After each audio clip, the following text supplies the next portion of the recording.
Well, hello, welcome back. We're talking about the miracle that is you. Yeah, how about that? How's that for an uplifting title and idea today? The miracle that is you. Hmm, very cool. How often do you think of yourself as a miracle of God? Maybe you do. Maybe you do. And this is something that you do constantly. And if you do, fantastic. That's really cool. And maybe you've never thought of it that way. That we think of ourselves as so many things in the world with our ego identification as an individual. We think of ourselves as middle aged, young, old, man, woman, child. We think of ourselves as what we do for work. And if we do more than one thing, then we're split on that because you're part entrepreneur and part time job somewhere else. And you're this, you're that, you're the other, you're short, tall, right? Dark haired, light haired, certain ethnic group, maybe certain nationality, definitely. Yeah. We think of ourselves as so many things. Why don't we entertain the idea that we're a miracle of God? Yeah. Let's do that for a few minutes here today. And then after that, I invite you to continue with this idea.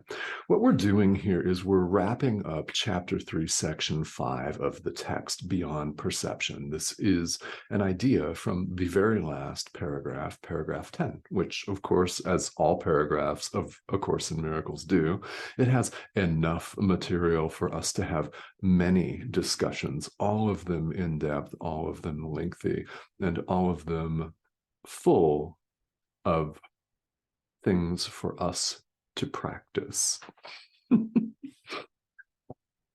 You'll always get that with this course. So we're talking about beyond perception, perception and knowledge, some ideas we've been working with. And as long as we perceive, we are doing it out of lack. There's a sense of lack. And prayer, as we're told right here, is totally appropriate as long as perception lasts.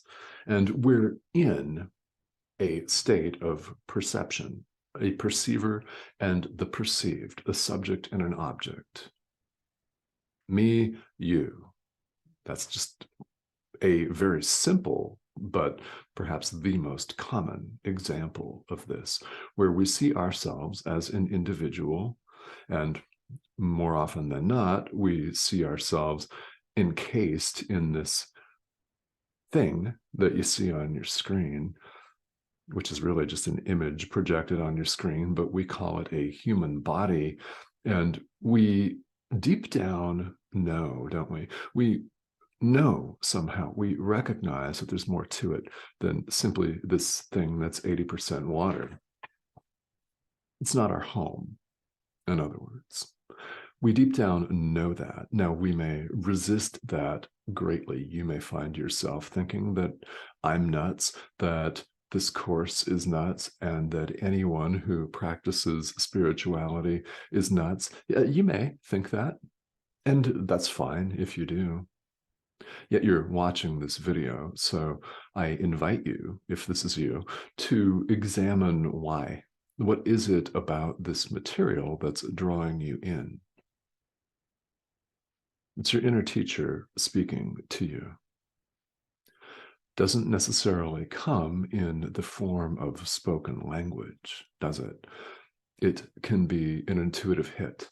It can be a feeling. It can just be the sense, no matter how momentary or fleeting it appears to be, that check this out, read this, listen to this podcast, watch this YouTube channel, pay attention to this message. It can be very, very momentary. But that is your inner teacher speaking to you. It could be something that I say that inspires you to practice. This is why I do this, by the way. I don't know who I may be reaching out there. And this is true of anything that we do in life. We don't know who needs to hear a healing message. We don't know. We don't know. So what we do is we offer that message for those with ears to hear, pretty much. And if someone does, consider it was meant to happen, because it was. So perception, subject, object, is based on lack, where we look to supply that lack outside of ourselves. Think of romantic relationships, and let's use that as an example, where one person seeks to complete themselves in a manner of speaking. They feel a lack, they perceive a lack, and then they seek to have that filled in the company of someone else that appears to be outside of them. There's a perception of lack and a perceived way to fill that void. So in this situation, what we have to accept, because it's true, is that we haven't fully accepted atonement for ourselves. If we're still perceiving subject, object, if we still see ourselves as an individual, we have not fully accepted the atonement for ourselves and haven't fully given ourselves over to truth. Now, this is important. This is what we're doing here with this course, is giving ourselves over to truth. If you're new to all of this, the atonement is the correction of the Holy Spirit. We're about, with this course, correcting, clarifying our perception so that we may know, that we may go beyond perception. That's what this course and these materials are all about. So the atonement is something that we accept for ourselves. We accept the correction of the Holy Spirit. That's how we do it. And the essence of this is the idea that the separation never occurred. A perceived split between God and ourselves never took place. And in truth, it's impossible that that could ever happen. It never did. The separation never occurred.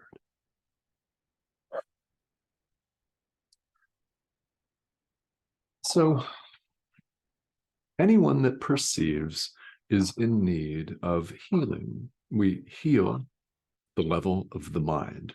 Now, the physical body may or may not follow that, but often it does. Often it does. However, that's not the point. So when this course talks about healing, it's at the level of the mind where we do the work of true forgiveness, where this entire course takes place.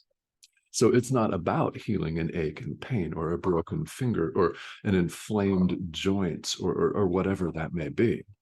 Right? It's not about necessarily healing a disease, curing yourself of a chronic illness or a less chronic illness like a cold.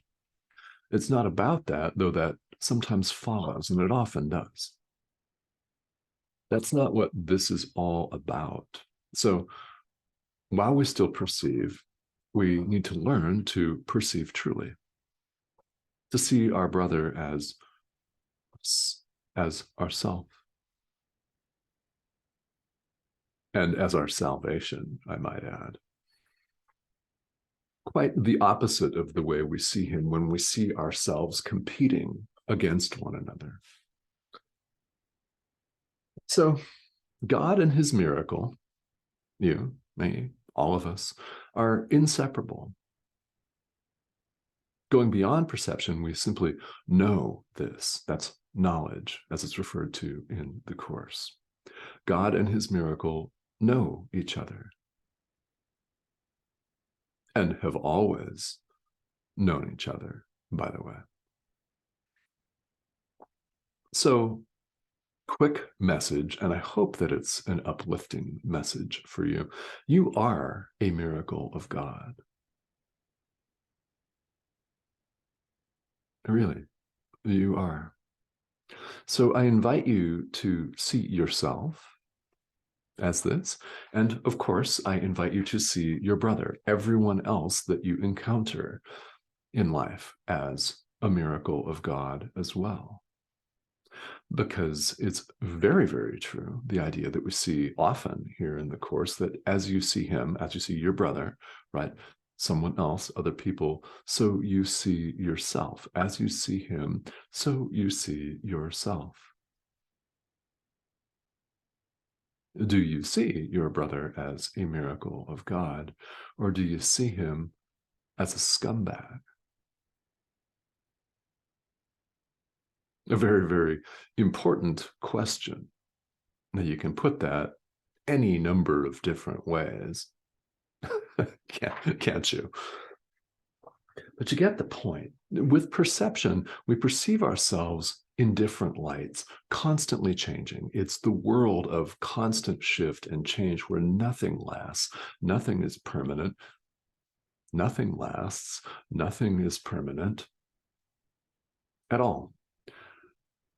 That includes the world itself. It includes the planet itself. It's moving.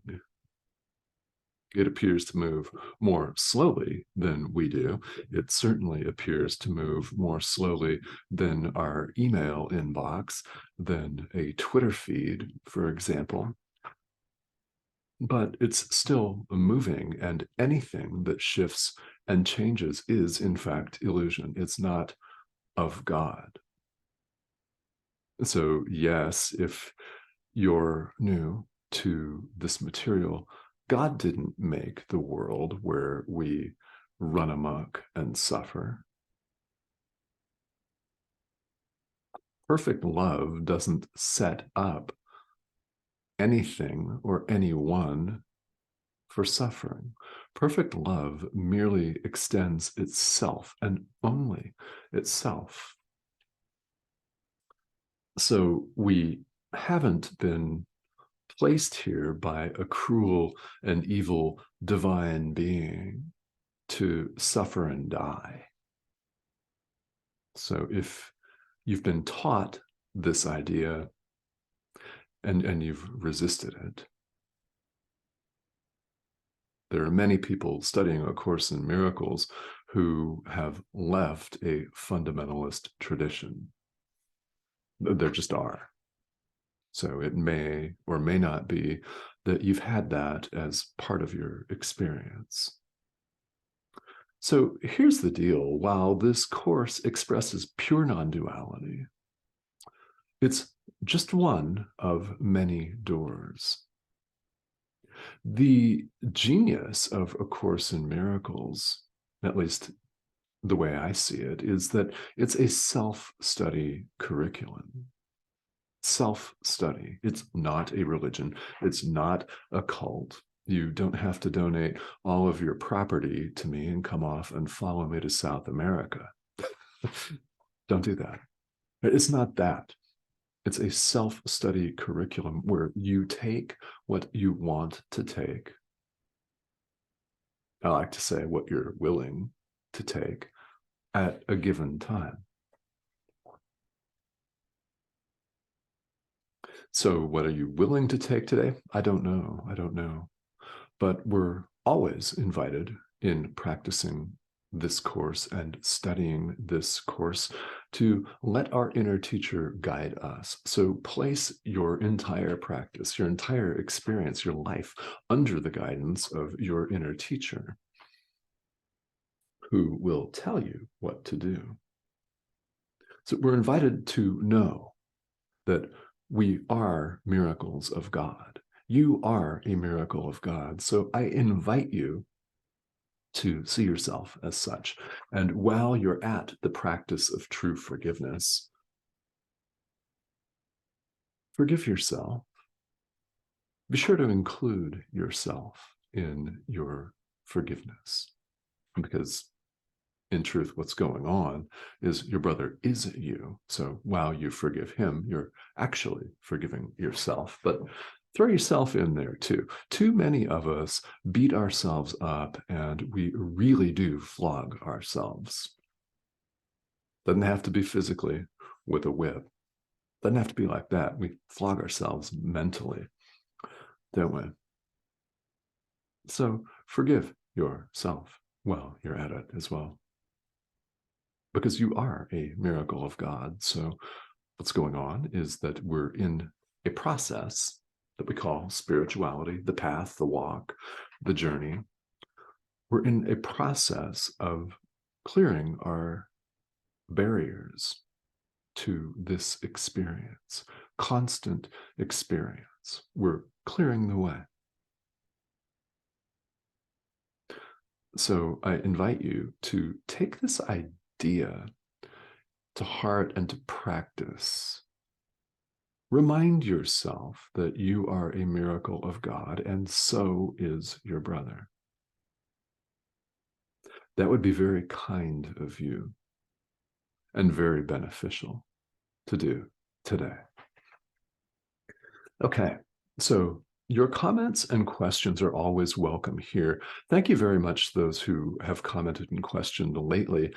It's really fun to have a dialogue and to get a dialogue going here. That's one of the reasons why we have social media platforms like YouTube. The subscription button is right here. That's the red arrow. If you haven't subscribed already, please do so.